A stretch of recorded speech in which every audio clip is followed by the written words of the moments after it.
নবীর আগমনে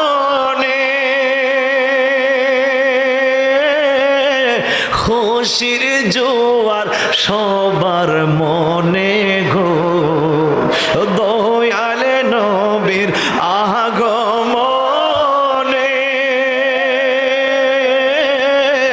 খুশির জোয়ার সবার মনে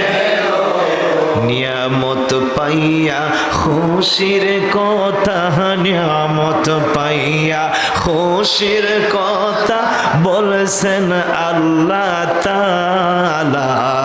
সেই কারণে বলো বা সেই কারণে বলো মারহাবা সেই কারণে নূর নবীজির আগমনে নূর নবীজির আগমনে দুনিয়া হইল উজালা সেই